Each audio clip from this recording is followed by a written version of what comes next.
I never thought a set of bamboo wind chimes would turn my life upside down.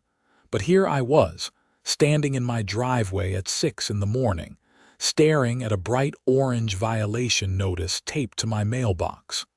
The fine was $250 for wind chimes. The same wind chimes my late grandmother had given me 3 years ago. The ones that had hung peacefully on my porch in Phoenix, Arizona, ever since I moved into this planned community called Desert Meadows. They made the softest, most calming sounds when the breeze picked up, reminding me of her garden where I spent countless summers as a kid. I ripped the notice off and read it again, certain I was missing something. Violation of Community Standards Section 4.12. Unauthorized exterior decorations creating auditory disturbance. First offense fine, $250. Subsequent violations will result in escalating penalties up to $1,000 and potential legal action.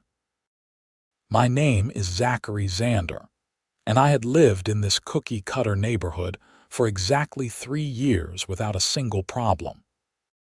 I worked from home as a software developer, kept my lawn manicured, painted my house the approved shade of beige, and never once complained about the ridiculous rules that seemed to multiply like rabbits. But this was different. This was personal. I pulled out my phone and called the HOA office. A chipper voice answered after 2 rings. Desert Meadows Homeowners Association, this is Brenda speaking. How may I assist you today?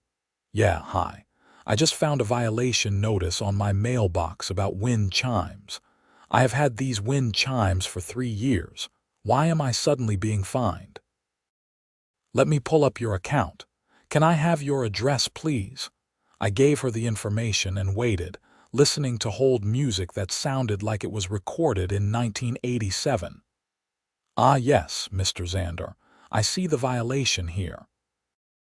Our board president, Patricia Montgomery, conducted a neighborhood walkthrough yesterday and noted several violations that had previously gone unnoticed. Your wind chimes are listed as creating noise pollution.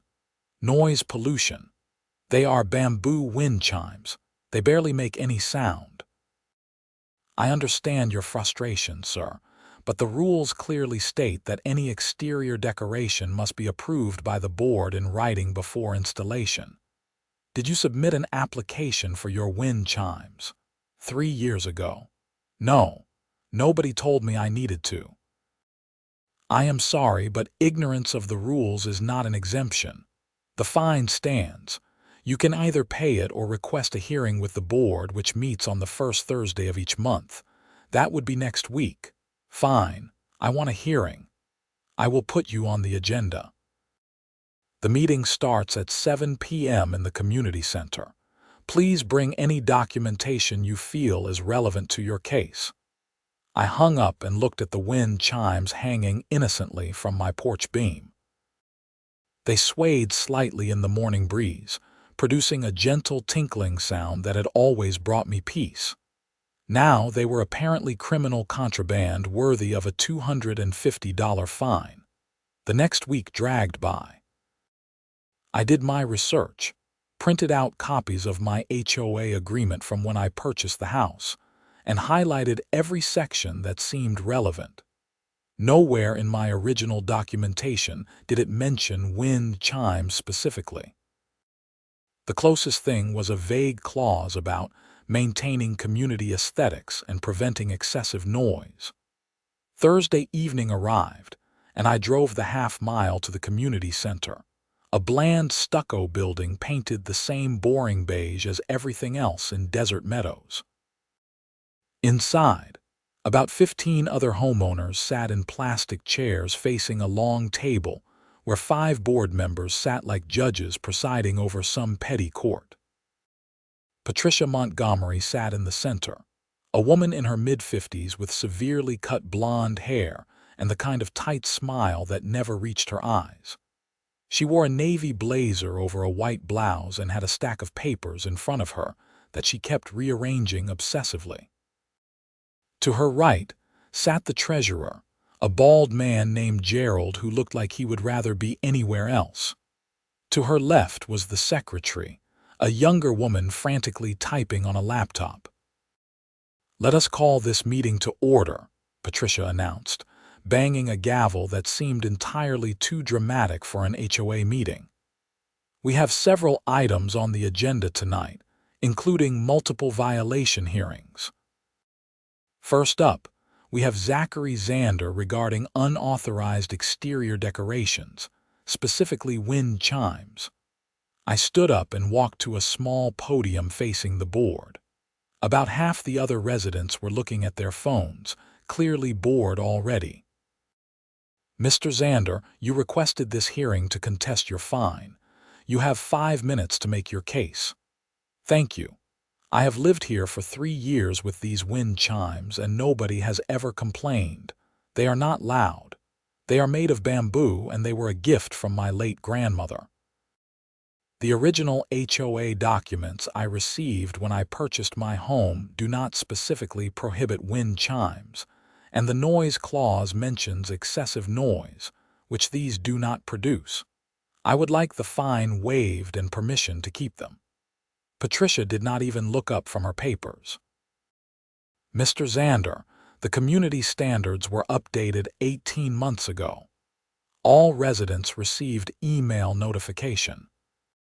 Section 4.12 now explicitly requires pre-approval for any exterior decoration, including but not limited to wind chimes, garden gnomes, decorative flags, and seasonal displays. Did you not receive this email?" "I receive dozens of emails from the HOA every month." "I admit I do not read every single one in detail. That is your responsibility as a homeowner in this community. The rules are clear. No exterior decorations without written approval. You violated that rule. The fine stands." She picked up her gavel. "Wait, can I at least apply for approval now?" "Retroactively?"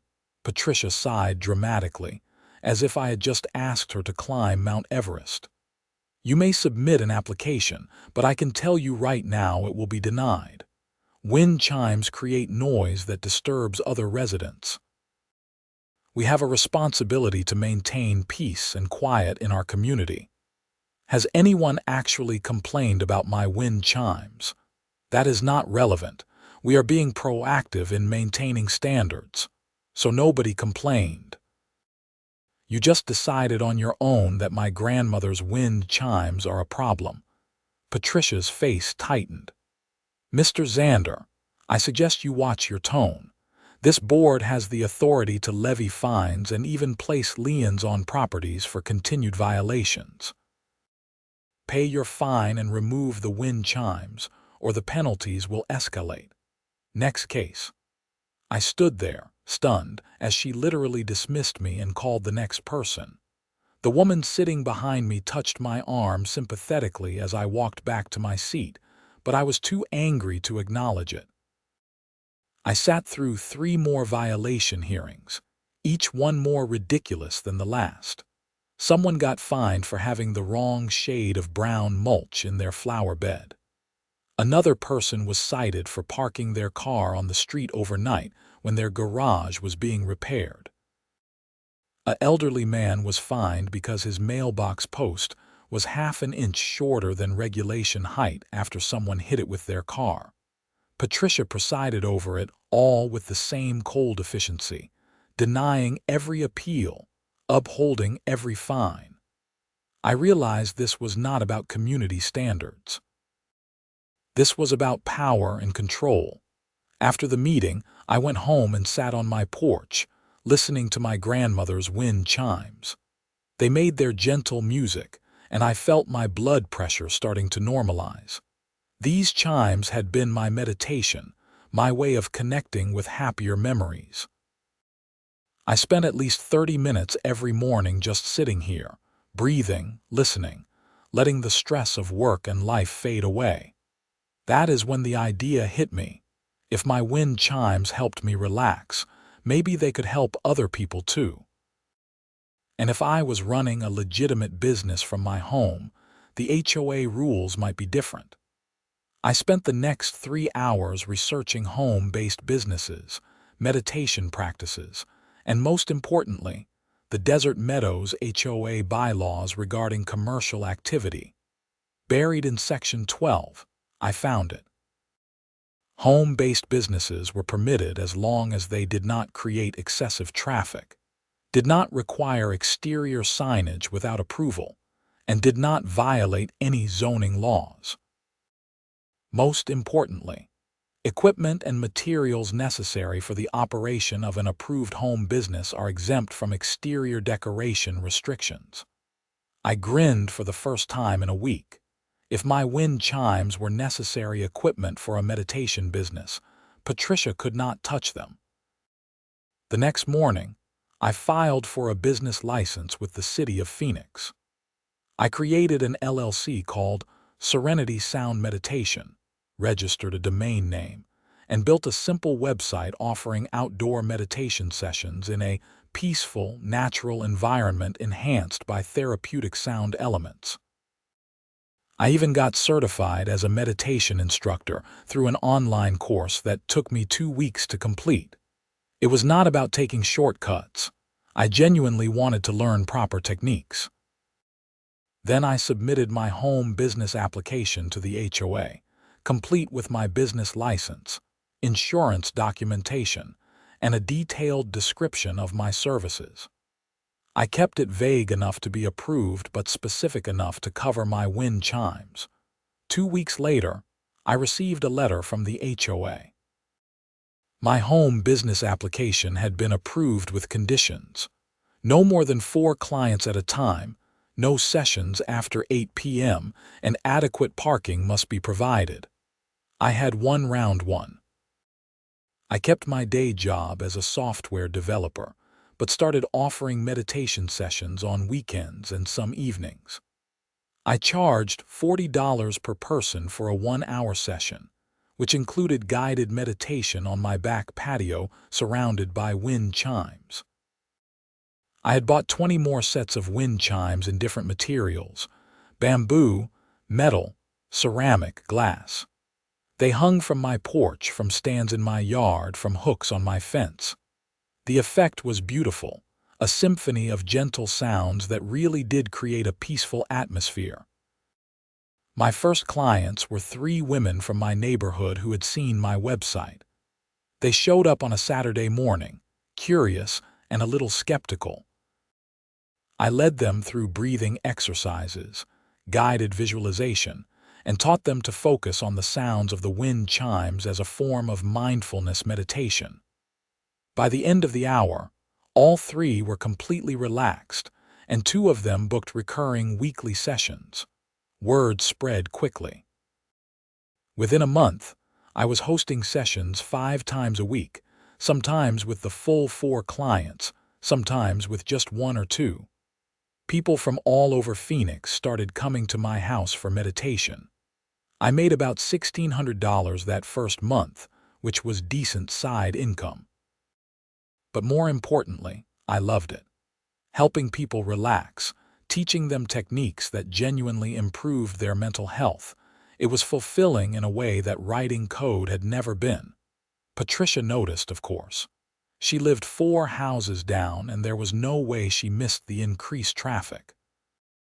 2 months into my new business venture, I received a letter requesting that I attend the next board meeting to discuss concerns regarding your home business operations.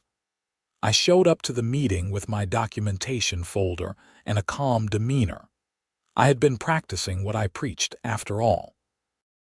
"Mr. Zander," Patricia began, her voice dripping with false sweetness, "we have received some complaints about increased traffic to your property. Your business seems to be creating more disturbance than your application indicated. I have no more than 4 clients at a time as approved. They park in my driveway or in front of my house, which is legal street parking. What specific complaints have been made? The noise from your excessive wind chimes is disturbing your neighbors. The wind chimes are necessary equipment for my meditation business, which is approved. They are exempt from decoration restrictions according to Section 12.4. Patricia's jaw tightened. That exemption was intended for things like work trucks and equipment storage, not decorative items masquerading as business equipment. The wind chimes are not decorative. They are therapeutic sound instruments integral to my meditation practice. I can provide documentation from multiple sources about sound therapy and its benefits. This is absurd. You started this business just to keep your wind chimes. Actually, I started this business because I discovered something I am passionate about. The fact that it also allows me to keep my grandmother's gift is a bonus. Unless you can show me specific language in the bylaws that prohibits wind chimes as business equipment, they stay. Patricia looked like she wanted to reach across the table and strangle me. Gerald, the treasurer, was trying to hide a smile. The secretary had stopped typing and was watching the exchange with obvious interest. "We will review the bylaws and get back to you," Patricia finally said. "In the meantime, you are on notice that we are monitoring your property closely. Any violations will be dealt with swiftly." "I look forward to it," I said, probably more smugly than I should have. As I left the meeting, a woman in her early 30s approached me in the parking lot. She had red hair pulled back in a ponytail and kind eyes. "Hey, I am Catherine Edwards. I live on Sagaro Street. I just want to say what you are doing is amazing. Patricia has been a nightmare since she became board president. She fined me 3 times last year for stupid things like having my trash cans visible from the street on non-collection days, even though I was at work when collection happened, and could not bring them in until I got home. That is ridiculous. Everything is ridiculous with her. She treats this HOA like it is her personal kingdom.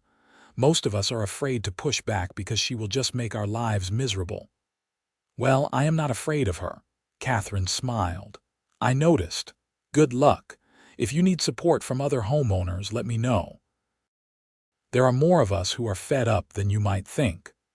Over the next few months, my meditation business grew. I raised my rates to $50 per session and was booked solid most weekends. I even started offering group sessions for up to 8 people in my backyard, which technically required a new application, but I got it approved by being extremely thorough with my documentation. The extra income was nice, but the real reward was the community I was building. My clients were not just coming for meditation. They were coming for connection, for peace, for a break from the chaos of modern life. Patricia, meanwhile, became increasingly hostile. She started driving by my house multiple times a day. She sent me violation notices for trivial things. My grass was a 1/4 inch too tall. My garbage can was still out at 8 a.m. on collection day when the rules said 7 a.m. My car was parked 3 inches over the property line into the street. Every notice came with a fine ranging from $50 to $200. I fought every single one. I took photographs with timestamps and measurements. I reviewed surveillance footage from my doorbell camera. I documented everything obsessively. Out of 20 fines she issued over 4 months, I successfully appealed 18 of them. The other 2 I paid, not because they were legitimate, but because fighting them would have cost more in time and energy than the fines themselves. The turning point came in July, 6 months after I started my meditation business.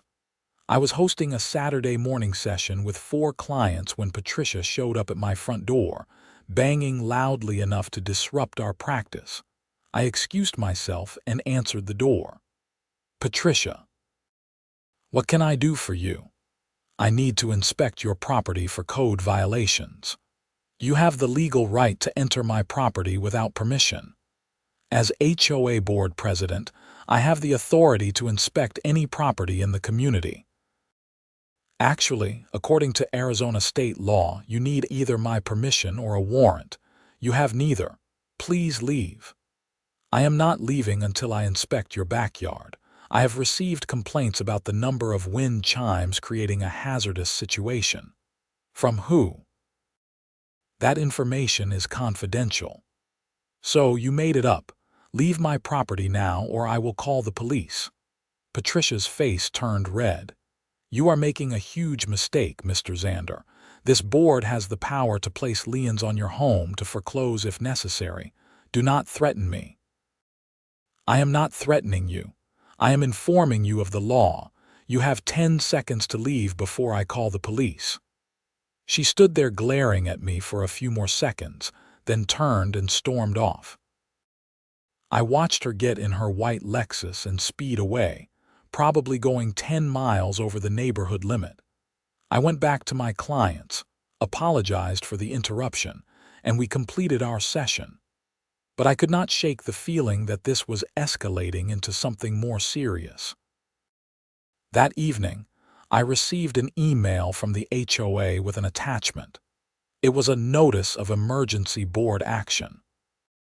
According to the document, the board had held an emergency meeting and voted to immediately revoke my home business license due to ongoing disturbances and failure to comply with community standards. The vote was 3-2, with Gerald and another board member dissenting. I had 48 hours to cease all business operations or face daily fines of $500. This was war. I spent Sunday morning calling every client who had upcoming appointments to explain the situation and cancel their sessions. They were understanding but disappointed. Several of them asked if I could hold sessions somewhere else, which gave me an idea, but I filed it away for later. Then I called a real estate attorney who specialized in HOA disputes. Her name was Jennifer Hartman, and she had excellent reviews online. We met Monday morning at her office in Scottsdale. So let me get this straight, Jennifer said after I explained the situation. You started a legitimate business, got all the proper licenses and approvals, including HOA approval. Then the board president, who has a personal vendetta against you, held an emergency meeting to revoke your approval without proper notice or due process. That is correct. And you have documentation of everything. I handed her a folder 3 inches thick. She flipped through it, nodding occasionally. This is good. This is really good. The problem is that HOAs have a lot of power in Arizona, and courts are generally reluctant to interfere with board decisions unless there is clear evidence of improper action. However, in your case, I think we have a solid argument. They approved your business, you complied with all conditions, and they revoked it without proper procedure. That is called arbitrary and capricious decision-making, and judges hate it. So what do?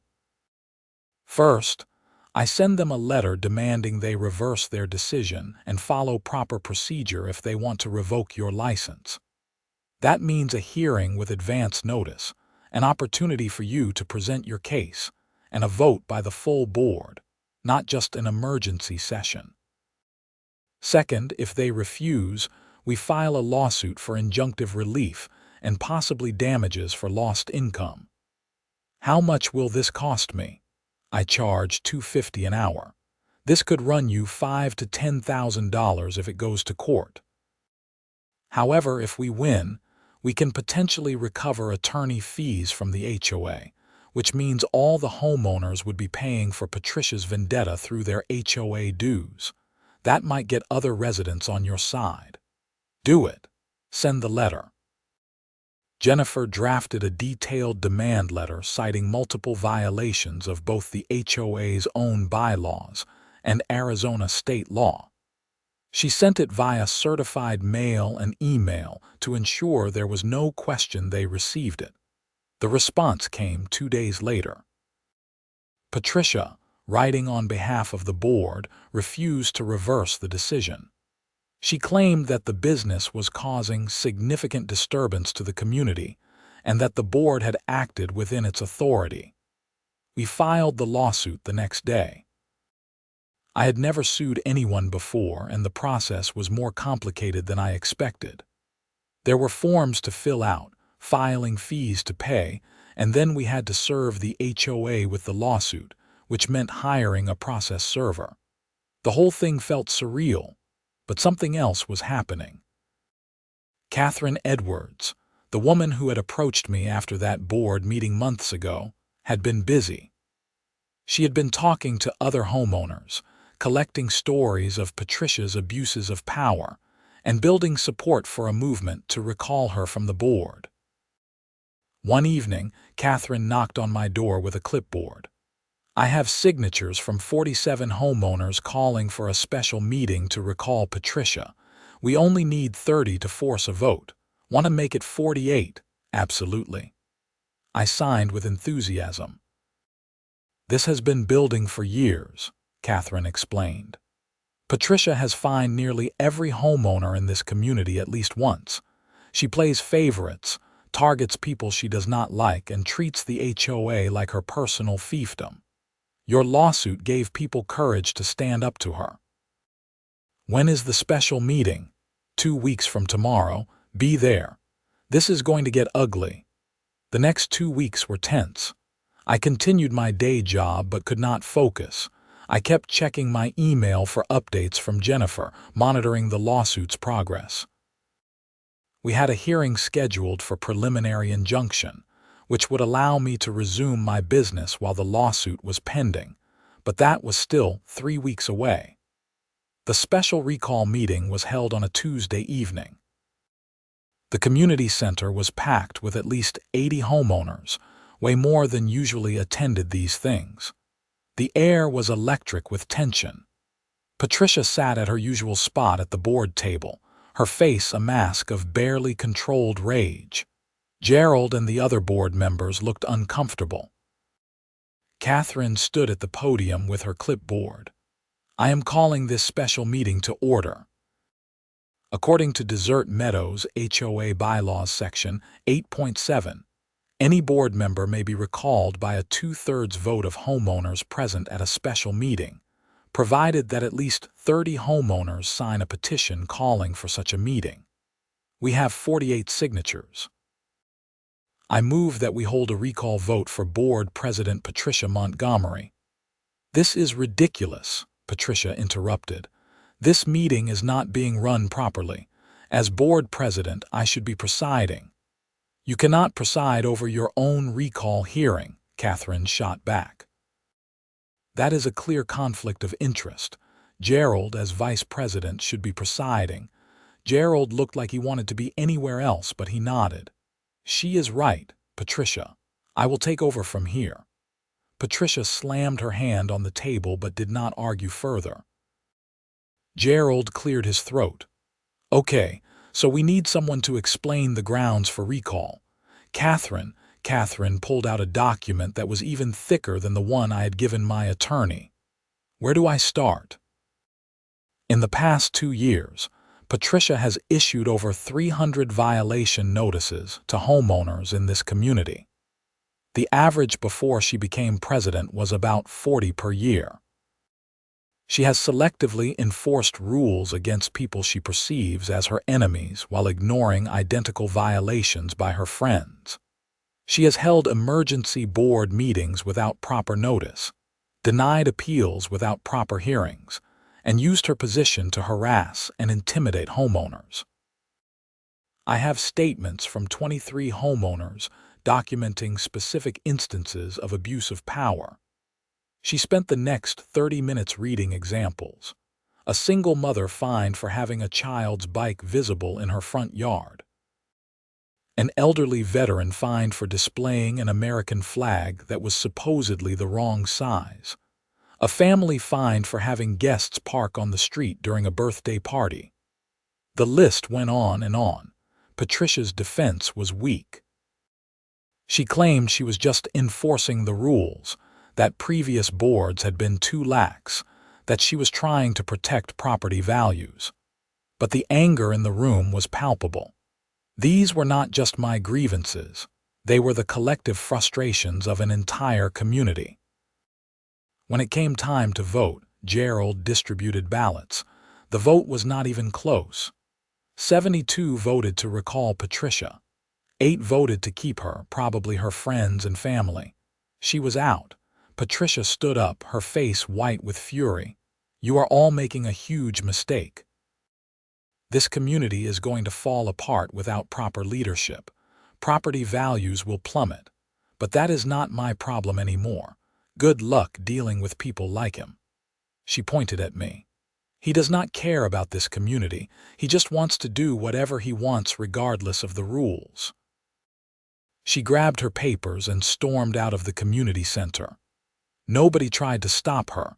The room erupted in applause and cheers. People were hugging, laughing, celebrating like we had just won a war. In a way, we had. Catherine was elected as the new board president that night, with Gerald staying on as vice president. One of their first acts was to review all pending violations and fines.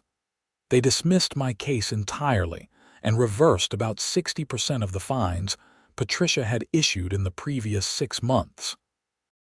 My lawsuit became moot, so Jennifer and I withdrew it. The HOA's insurance company still had to pay her attorney fees, which meant the community did not suffer financially from Patricia's actions. Justice served. With the legal drama over, I was free to resume my meditation business. But something had changed during those weeks of forced shutdown. I had been contacted by a wellness center in downtown Phoenix about offering meditation classes there. They had heard about my situation through social media. Someone had posted about the HOA drama on Reddit, and it had gone semi-viral, and they wanted to support me. I started teaching 3 classes a week at the wellness center while still offering private sessions at my home on weekends. The combination was perfect. I was making enough money from meditation that I was able to cut back my software development work to part-time. I was happier than I had been in years. My grandmother's wind chimes still hung on my porch, chiming softly in the desert breeze. But they were joined by dozens more, creating a garden of sound that brought peace not just to me, but to everyone who visited. One Saturday morning about 3 months after Patricia's recall, I was setting up for a group session when I saw a familiar white Lexus drive slowly past my house.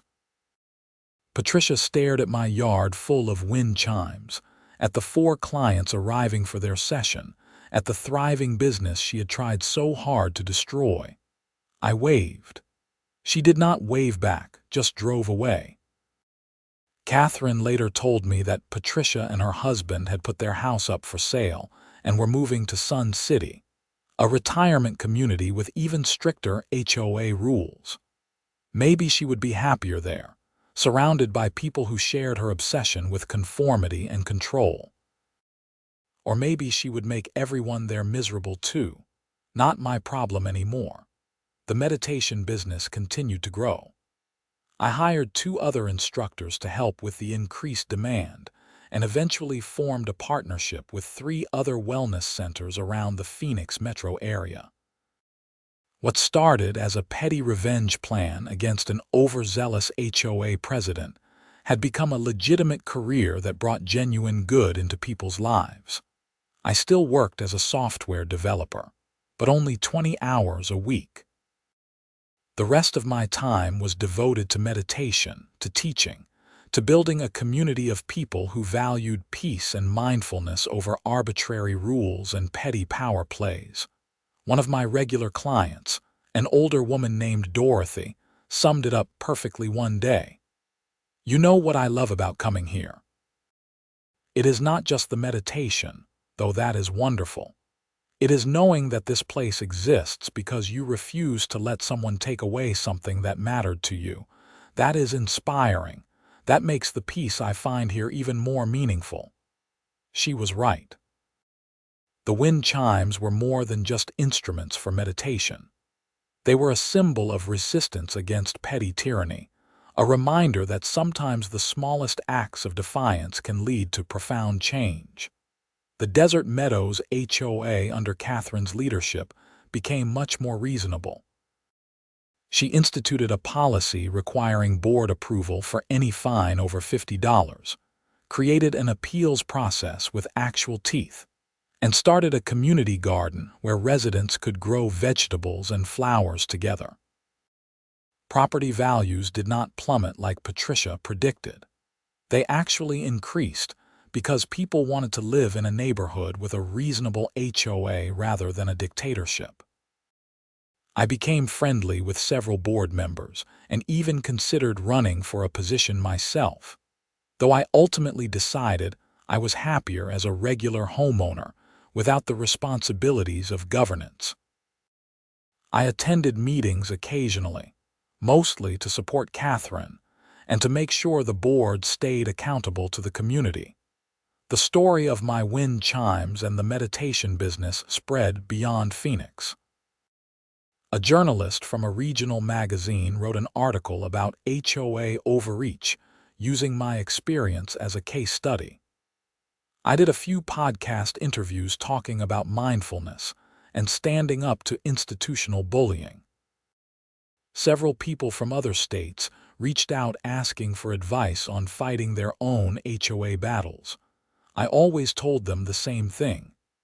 Document everything, know your rights, and do not be afraid to fight back when someone abuses their power. But more importantly, find a way to turn the negative experience into something positive. My wind chimes had been threatened, so I built a business around them. That creative problem-solving turned a potential defeat into a meaningful victory. 2 years after the initial fine, I was hosting a sunset meditation session in my backyard. 8 clients sat on cushions arranged in a circle, their eyes closed, breathing deeply. The wind picked up, and my collection of wind chimes began their symphony. Bamboo, metal, ceramic, and glass all contributed their unique voices to the evening air. I watched my clients relax into the sound, their shoulders dropping, their faces softening. This was why I did it. Not to spite Patricia, though that had been satisfying. Not even for the money, though that was nice. I did it because in a world full of stress and noise and people trying to control every aspect of your life, sometimes you just need to sit quietly and listen to wind chimes. After the session ended, one of the clients approached me. His name was Marcus, and he had been coming for about 6 months. "Hey Zachary, I just wanted to thank you. I have been dealing with anxiety for years, and these sessions have helped more than anything else I have tried. My therapist even noticed the difference." "That is great to hear, Marcus. Keep practicing at home too. You do not need wind chimes to meditate. Any focal point for your attention works." "I know, but I bought some wind chimes anyway. They remind me of this piece. My HOA has not complained yet." He grinned. "If they do, you know who to call." After everyone left, I sat on my porch with a beer and looked at my grandmother's original wind chimes. The ones that started it all. They looked a bit worn now, the bamboo slightly faded from the Arizona sun, but they still made the same gentle music she had loved. "Thanks, Grandma," I said to the evening air. "You probably did not expect your gift to cause this much trouble, but I think you would have enjoyed the whole saga." A gust of wind made the chimes sing louder, almost like an answer. I chose to take it as approval. My phone buzzed with a text from Catherine. "Board meeting tomorrow night. We are discussing the annual block party. Want to volunteer to lead a meditation session?" I texted back. "Absolutely. Let me know what time works." That was another change under Catherine's leadership. The HOA had gone from being an adversarial force to something closer to an actual community organization.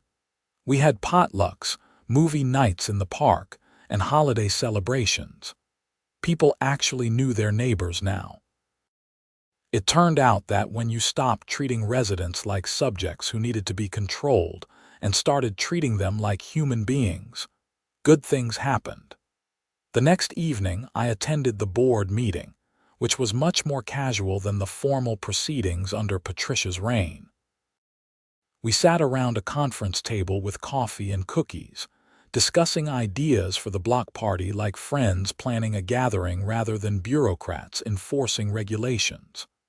What about having Zachary do a morning meditation session as part of the block party? Catherine suggested.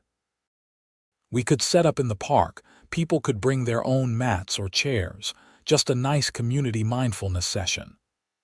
I love that idea, said Maria, one of the newer board members. My kids could use some meditation practice. Is it appropriate for children? Definitely, I replied. I can modify the session to be family-friendly. Maybe 30 minutes instead of a full hour. Keep the guidance more engaging for shorter attention spans. Perfect. Consider it scheduled. We will promote it in the newsletter. The meeting continued with discussions about food vendors, music, and games. It was refreshingly normal, exactly what an HOA should be. Neighbors working together to make their community better, not a power-hungry tyrant inventing reasons to fine people. As I drove home that night, I passed Patricia's old house. The new owners had painted it a different approved beige shade and had added some nice landscaping, including a small fountain in the front yard. They seemed happy. I had met them once at a community event. They were a young couple with a baby on the way. They mentioned they had specifically looked for a neighborhood with an active but reasonable HOA. Desert Meadows' reputation had improved that much. The annual block party happened on a beautiful October Saturday, cool enough to be comfortable but still sunny and pleasant. I arrived early to set up the meditation area in the community park. I brought 20 extra yoga mats for people who did not have their own and set up my portable speaker for the guided meditation. About 40 people showed up, which was more than I expected. Families with kids, elderly couples, single people, a real cross-section of the community. I led them through a simple breathing exercise, then a body scan meditation. Then we spent 10 minutes just listening to the sounds around us. Birds chirping, leaves rustling, the distant sounds of the block party being set up. When we finished, a woman I did not recognize approached me. That was wonderful. I have never meditated before, but it was so relaxing. Do you offer classes? I handed her a business card. I do private sessions and group classes. All the information is on my website. Great, I will check it out. I just moved here 2 months ago and everyone has been so welcoming. This is a really special neighborhood. That made me smile. It is now. It was not always this way, but we worked hard to make it better. The rest of the block party was a success. Kids played games, adults mingled and ate too much barbecue, and for a few hours we were not just people who happened to live in the same planned community. We were neighbors, friends, a real community. As the sun set and families started heading home, Catherine found me. Thank you for the meditation session. That was a huge hit. Thanks for creating an environment where something like that can happen. 2 years ago, Patricia would have had a stroke at the idea of using HOA funds to promote a resident's business. Well, I see it differently. You are a resource for this community, someone who brings value beyond just maintaining property values. That is worth promoting. She paused, then added, You know, I have been meaning to ask you something. Would you be interested in doing regular community meditation sessions? Like once a month on Saturday mornings in the park. We could make it an official HOA-sponsored wellness program. You could do that. The board voted on it last week. We allocated a small budget for community wellness initiatives. We were thinking meditation, maybe a walking club, possibly some fitness classes. You would be paid a stipend, nothing huge, but something. What do you think? I think that sounds amazing. Yes, absolutely. We shook on it, and just like that, my relationship with the HOA had come full circle. From adversaries fighting over wind chimes to partners working together to improve the community. It was almost poetic. That winter, I taught my first official HOA-sponsored community meditation session. 23 people showed up despite the early hour and the chilly morning. We met monthly after that, and attendance grew steadily. By spring, we were getting 40-plus people regularly. My private business continued thriving too. I had cut my software development work back to just 10 hours a week, barely enough to maintain my skills and keep some stable income. The rest of my time was devoted to meditation instruction, and I had never been happier or more fulfilled. One warm April evening, I was sitting on my porch after a particularly good day. I had taught 3 classes, helped a client work through some serious anxiety issues, and even squeezed in some time to work on my own practice. The wind chimes were singing their evening song, and everything felt right with the world. My phone rang. It was a number I did not recognize with a Phoenix area code. "Hello, hi, is this Zachary Zander, the meditation instructor?" "Yes, that is me. My name is David Chen. I am a producer for a local news show here in Phoenix, and I would like to do a story about your meditation business and how it started. We heard about the HOA situation and thought it would make for an interesting human interest piece. Would you be willing to be interviewed?" I hesitated. Part of me wanted to keep my head down and just enjoy the piece I had found. But another part remembered all the people who had reached out asking for help with their own HOA problems, all the encouragement I had received when my story went viral on social media. "Sure," I said. "I would be happy to talk with you." We scheduled the interview for the following week.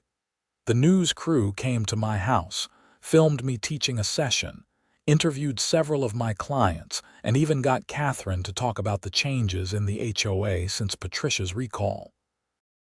The segment aired 2 weeks later during the evening news. It was only about 4 minutes long, but they captured the story well. Man gets fined for grandmother's wind chimes, starts meditation business in response, accidentally triggers an HOA revolution, and ends up creating real positive change in his community.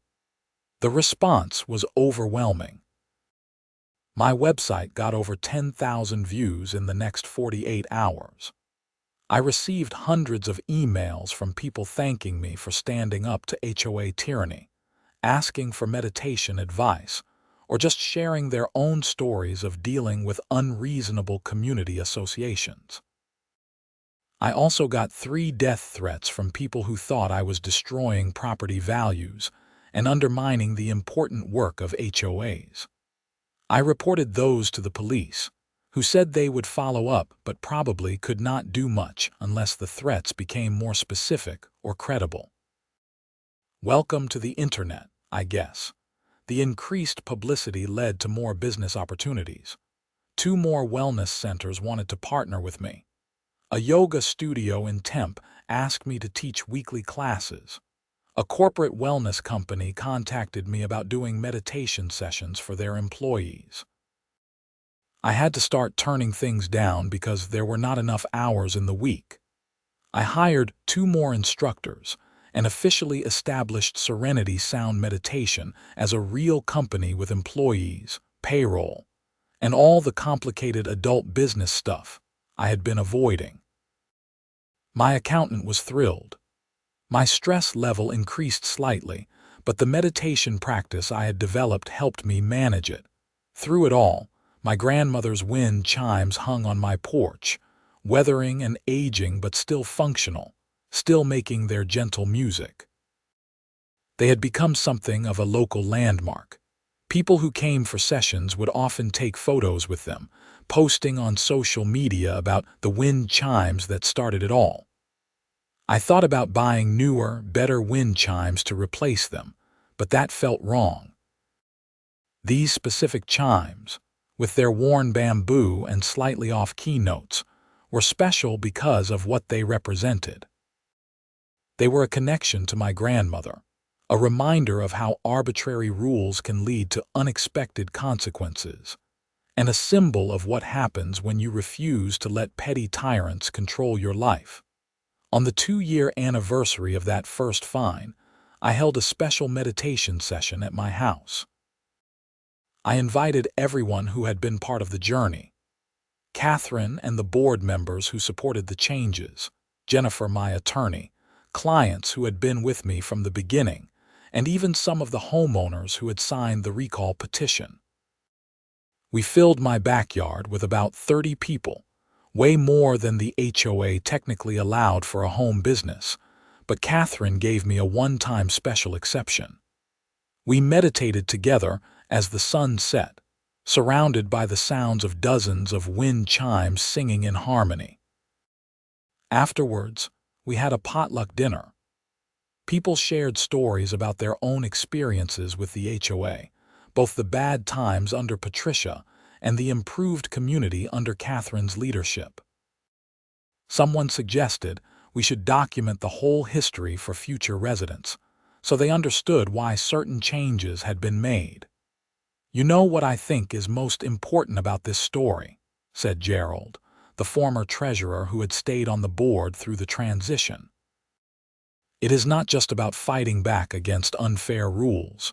It is about what you built afterward. You could have won your battle, kept your wind chimes, and gone back to your normal life. Instead, you created something that helps people, that brings the community together. That is the real victory." He was right, of course. The wind chimes were never really the point. They were a catalyst, a seemingly small thing that forced me to examine what mattered to me and what I was willing to fight for. In fighting for them, I discovered a passion I did not know I had and a career path that brought genuine meaning to my life. As people started leaving that evening, Catherine pulled me aside. "I have something to tell you and you might not like it. Patricia is back." My stomach dropped. "What do you mean, back?" "She sold her house in Sun City. Apparently she hated it there. Too many old people," she said, which is ironic. "Anyway, she bought a house in Desert Meadows again, different street, but she is back in the neighborhood. Can she run for the board again?" "Not for 3 years. That was part of the recall resolution, but she can attend meetings and file complaints like any other resident." "Great, just when things were going well." "Hey, do not worry about it. The community is different now. People are not afraid of her anymore. And if she tries to start trouble, we will handle it. Together." Catherine was right, but I still felt uneasy. Patricia was not the type to let things go. She had been publicly humiliated, recalled from a position of power, and forced to watch as I succeeded despite her best efforts to destroy me. People like that do not just forgive and forget. I did not have to wait long to find out what she was planning. The next HOA meeting, which I attended out of curiosity, included a familiar face sitting in the audience. Patricia looked older, more tired, but her eyes still had that sharp, calculating look I remembered. When the meeting opened for resident comments, she stood up. "I would like to discuss the ongoing issue of noise pollution from certain residents who operate businesses from their homes. Specifically, the excessive number of wind chimes at 2847 Ocotillo Drive, which create constant noise that disturbs the peace of the neighborhood." Catherine, presiding over the meeting, looked unimpressed. "Patricia, we have been through this. Mr. Zander's wind chimes are part of his approved home business. Unless you can provide evidence of actual disturbance, such as testimony from nearby neighbors, there is no issue to address. I am a nearby neighbor now. I live 3 streets over, and I can hear those wind chimes from my backyard." "That is physically impossible," I interjected. "Wind chimes produce sound at about 40 to 50 decibels at most, and your house is nearly a quarter mile away. You would need a serious wind storm for any sound to carry that far, and even then, it would be barely audible over ambient noise." Patricia glared at me. I know what I hear. Then file a formal noise complaint with the city, Catherine said. They will send someone to measure actual decibel levels and determine if there is a legitimate disturbance. But this board is not going to rehash an issue that was resolved 2 years ago based on your subjective opinion. Patricia sat down, clearly furious at being dismissed so easily. But she was not done. Over the next 3 months. Patricia filed noise complaints with the city 3 times. Each time, an inspector came out, measured the sound levels from my wind chimes, and determined they were well within acceptable limits for a residential area. Each inspection cost the city time and resources, and after the third one, the inspector warned Patricia that filing false complaints could result in fines. She also filed complaints about traffic from my business, about parking violations that did not exist, and about alleged safety hazards in my yard. Every complaint was investigated and dismissed. She was wasting everyone's time, but she did not care. This was personal for her. The situation came to a head one Saturday morning in July. I was preparing for a meditation session when I noticed Patricia standing on the sidewalk in front of my house, taking photographs of my wind chimes with her phone. Several clients had already arrived and were watching this strange behavior with confusion. I walked out to the sidewalk. "Patricia, what are you doing?" "Documenting violations. These wind chimes are a hazard. If one fell during a storm, it could hurt someone. They are secured with weather-rated hardware. They are not going anywhere. We will see what the city code enforcement says about that." One of my clients, a lawyer named Robert who had been coming for about 6 months, stepped forward. "Madam, you are standing on a public sidewalk, which is fine, but if you are harassing this business owner, that could be considered tortious interference. I would suggest you move along." Patricia looked at Robert like he had just slapped her. "I am not harassing anyone. I am exercising my rights as a homeowner to document potential violations. You have filed multiple false complaints with the city, created a pattern of harassment targeting this specific resident, and are now interfering with his lawful business operations. That is not exercising your rights. That is harassment. If you continue, Mr. Zander would have grounds for a restraining order." I had not even thought about that possibility, but Robert was right. Patricia's behavior had crossed a line from annoying to potentially illegal. Patricia did not respond. She just turned and walked away, getting into her white Lexus and driving off. "Thanks for that," I said to Robert. "No problem. I deal with people like her in my practice all the time. Bullies who hide behind rules and regulations to justify their need for control. The key is standing up to them firmly and documenting everything, which I assume you are already doing." "Oh yes, I have a folder 2 inches thick just from the past 3 months." "Good. If she keeps this up, let me know. I would be happy to help you file for a restraining order pro bono. What she is doing is not okay." The session that morning was harder to focus on than usual. I kept thinking about Patricia, about her obsessive need to make my life difficult. What drove someone to that level of petness? It had been 2 years. Why could she not just let it go? After the session ended, I called Jennifer, my attorney who had handled the original lawsuit. I explained the situation and asked about the possibility of a restraining order. "You probably have enough for a temporary order," Jennifer said. "The pattern of behavior is clear, and you have documentation. But here is the thing. Restraining orders can escalate situations. Some people back off when faced with legal consequences. Others get more aggressive. You need to decide if you are prepared for this to get worse before it gets better." "What else can I do? Just let her harass me indefinitely?" "No, but there might be a middle ground. What if you reached out to her directly, not confrontationally, but just trying to understand what she actually wants? Sometimes people like this are driven by feeling disrespected or powerless. If you can address that underlying issue, the behavior might stop. I was skeptical, but Jennifer had good instincts about these things. Fine, I will try talking to her, but if it does not work, we move forward with the restraining order. Agreed. That evening, I did something I never thought I would do. I went to Patricia's new house and knocked on her door. She answered, clearly surprised to see me. "Mr. Zander, what do you want?" "I want to talk. Can I come in, or would you prefer to talk out here?" She hesitated, then stepped aside. "Fine, come in." Her house was immaculate, decorated in shades of white and cream with absolutely no personality. Everything matched, everything was in its place, everything was perfect and sterile.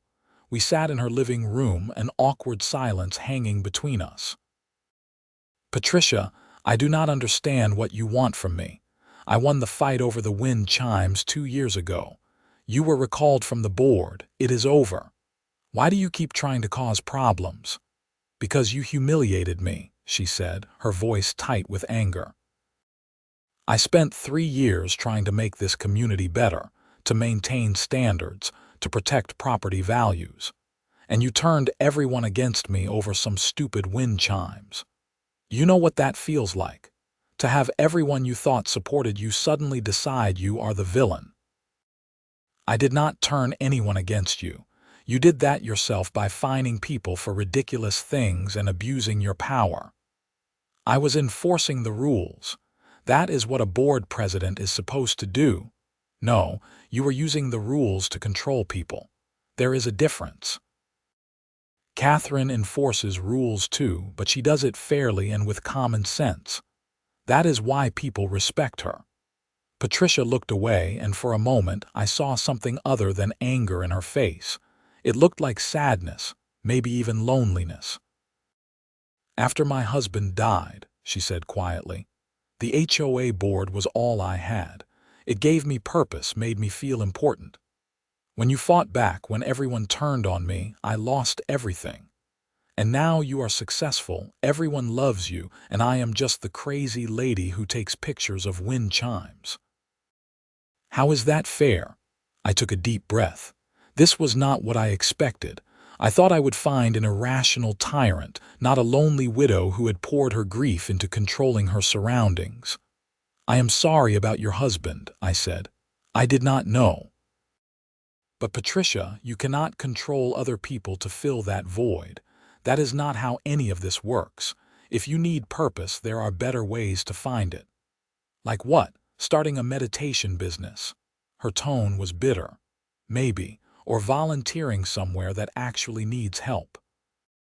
There are food banks, animal shelters, mentoring programs, organizations that would appreciate someone with your organizational skills and attention to detail. I do not need your pity." "It is not pity. It is genuine advice. You are wasting your time and energy harassing me when you could be doing something that actually makes you happy. Because this is not making you happy. I can see that." Patricia stood up. "I think you should leave." I stood too. "Fine.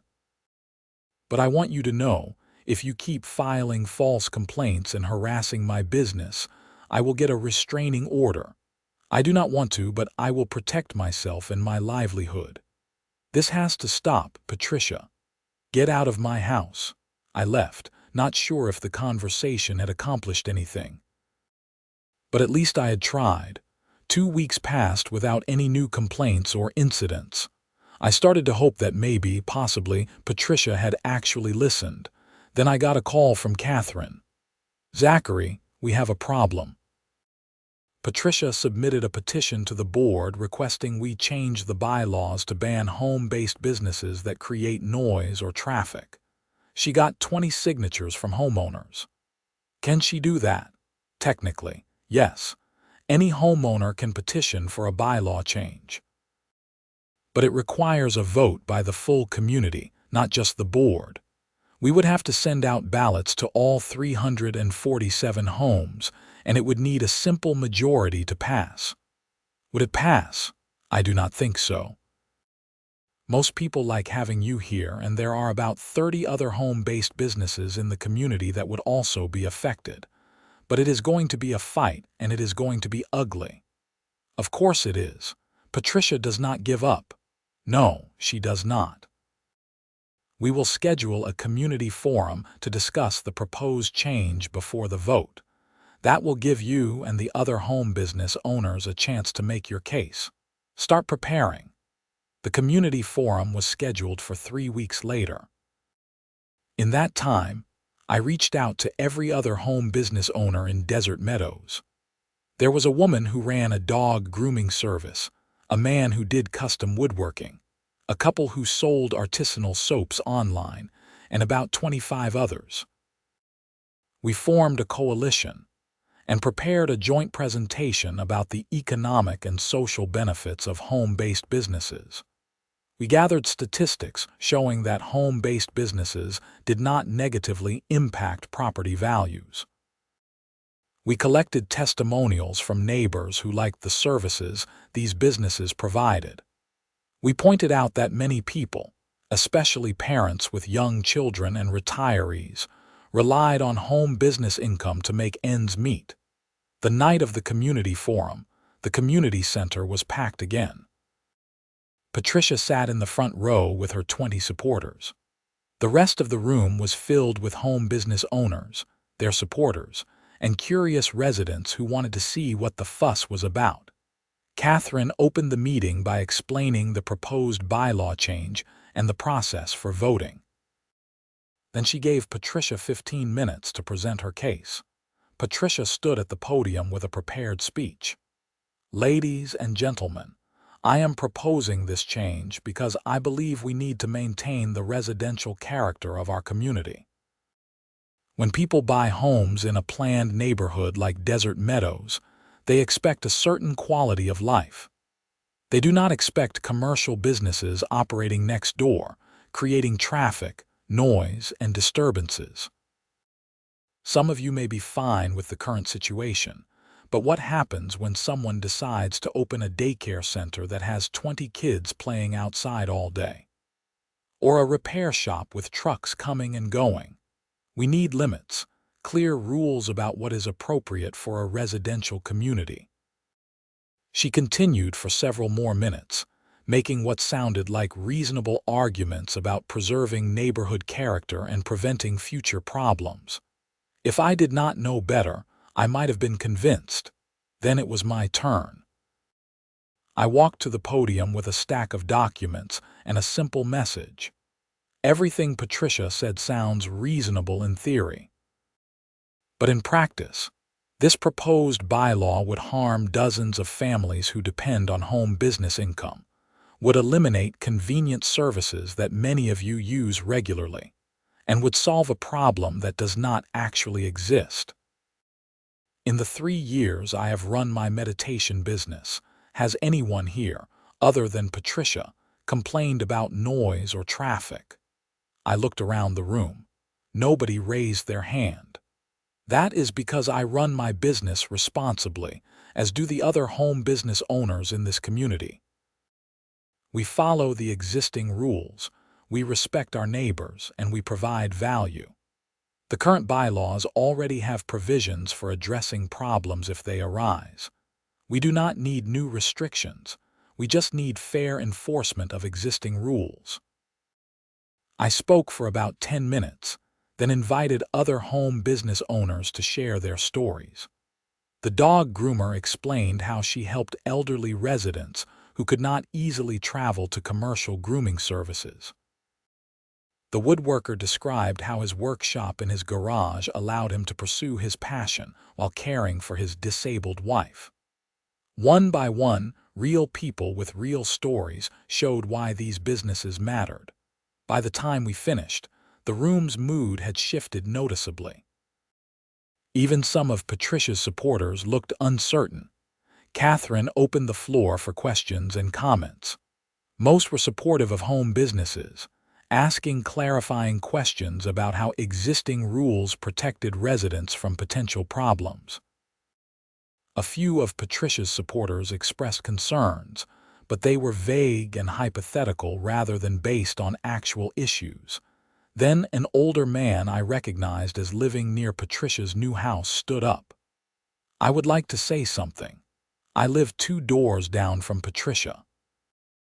In the 6 months since she moved in, she has filed noise complaints about my dog barking, complained about my grandson's car being parked on the street when he visits, and called code enforcement about my front yard landscaping 3 times. Nothing was ever wrong. All the complaints were dismissed. I do not think this proposed bylaw is about protecting the neighborhood. I think it is about one person trying to control everyone else again." Several people murmured agreement. Patricia's face turned red. "That is not true," she protested. "Your dog does bark excessively." "My dog is 15 years old and deaf. She barely makes any noise anymore. You are just looking for things to complain about." The meeting devolved into chaos after that, with multiple people sharing their experiences with Patricia's complaints. Catherine had to use the gavel to restore order. "All right, everyone calm down. We will send out ballots next week and you will all have 2 weeks to vote. Make your decision based on what is best for the community, not personal grievances." The vote came back 3 weeks later. The proposed bylaw change failed by a wide margin, 227 against, 82 in favor. Patricia had lost again, even more decisively than before. I thought that would be the end of it. I was wrong. 2 days after the vote results were announced, I was teaching an evening session when I heard a loud crash from my front yard. I excused myself and went to investigate, finding Patricia standing next to her car, which was parked on the street, holding a baseball bat. 3 of my wind chimes were on the ground, broken. "What the hell are you doing?" I shouted. "Getting rid of your noise pollution," she said, raising the bat to hit another wind chime. I pulled out my phone and started recording. "Patricia, stop right now. You are destroying my property and I am recording this." She looked at my phone, seemed to realize what she was doing and dropped the bat. I was not. Those fell in the wind. There is no wind right now, and I have video of you holding a bat standing next to broken wind chimes. You just committed vandalism. My clients had come outside to see what was happening. One of them, a police officer named Sarah who attended my sessions to help with work stress, stepped forward. "Madam, I am going to need you to stay here. Zachary, call 911 and report this." Patricia looked panicked now. "I did not mean. They were making noise and nobody listens to me and I was just trying to." "Madam, please stay quiet until the officers arrive," Sarah said in her professional cop voice. The police arrived about 10 minutes later. I showed them the video, explained the history of harassment, and provided documentation of Patricia's pattern of behavior. They arrested her for criminal damage, a misdemeanor in Arizona for property destruction under $1,000. As they put Patricia in handcuffs, she looked at me with pure hatred. "This is all your fault. If you had just taken down the wind chimes when I first asked, none of this would have happened." "No, Patricia," I said. "This happened because you could not let go of control. You could not accept that other people have the right to live their lives differently than you think they should. That is on you, not me." They took her away, and I stood in my yard looking at the broken wind chimes.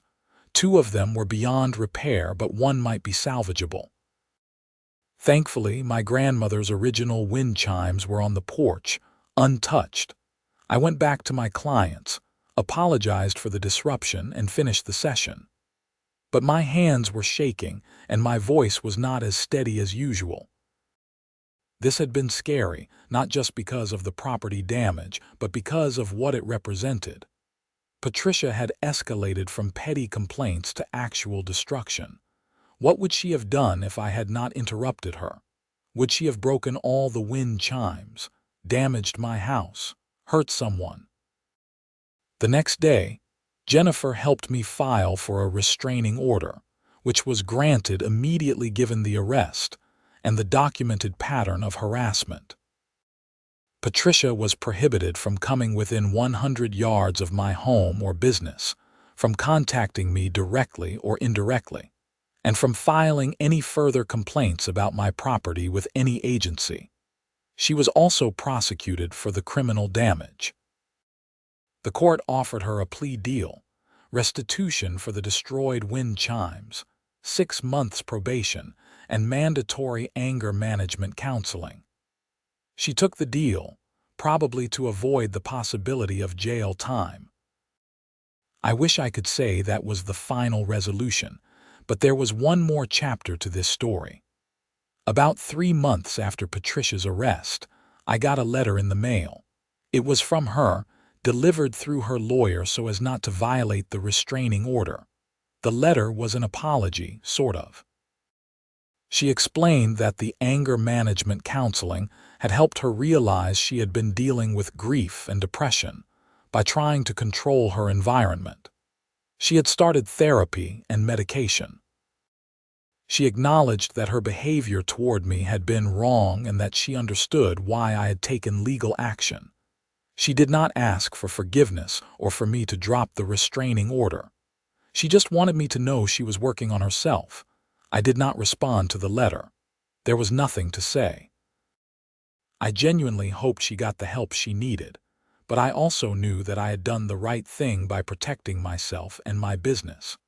Sometimes the only way to deal with a bully is to set firm boundaries and enforce consequences when they are crossed. Life slowly returned to normal. I replaced the broken wind chimes with new ones, though I was more careful about security, installing motion-activated cameras around my property, just in case. My business continued thriving. I opened a second location, partnering with a wellness center in Scottsdale that wanted to offer meditation classes. I hired 3 more instructors and started training others in my specific approach to sound-based meditation. The HOA under Catherine's leadership continued to improve. We started a community newsletter highlighting resident achievements, organized regular social events, and created a feedback system so homeowners could suggest changes without feeling like they would be punished for speaking up. Property values increased, but more importantly, people were happy to live there. 1 year after Patricia's arrest, I was sitting on my porch on a Sunday morning, drinking coffee and listening to my wind chimes. My grandmother's original set hung in their usual place, slightly worn but still functional, still making their gentle music. They had survived an HOA fine, a legal battle, a recall election, and a literal attack with a baseball bat. They were tougher than they looked. My phone buzzed with a text from one of my instructors. "Hey boss, we have 3 new students signed up for the Monday evening class and 4 people on the waiting list for Wednesday morning. Might need to add another session." I smiled and texted back that I would check the schedule. 3 years ago, I never would have imagined that a violation notice about wind chimes would lead to a career change, multiple business locations, and employees calling me boss. Life was weird sometimes.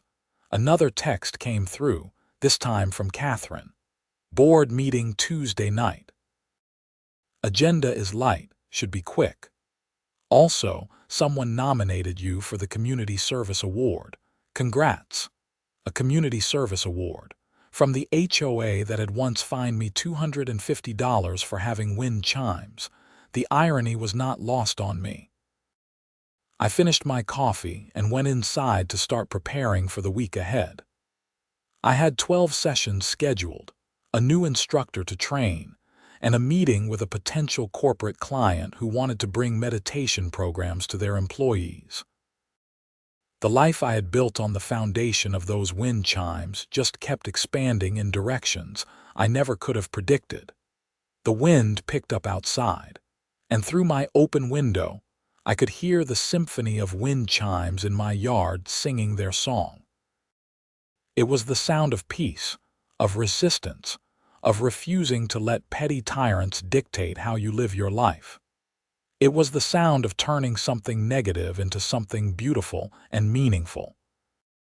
And somewhere in the desert breeze, I like to think my grandmother was listening, pleased that her simple gift had ended up meaning so much more than either of us ever expected. The wind chimes she gave me had survived everything Patricia threw at them, literally and figuratively. And they would keep singing long after all of this was just another story people told about the crazy days when Desert Meadows HOA was run by a tyrant. But that was not the present anymore. The present was better. The present was a community learning to function like an actual community, a business built on helping people find peace, and a set of wind chimes that reminded me every day why it mattered to stand up for what you believed in, even when the opposition seemed overwhelming. The sound of wind chimes filled my home, my yard, my life, and I would not have it any other way.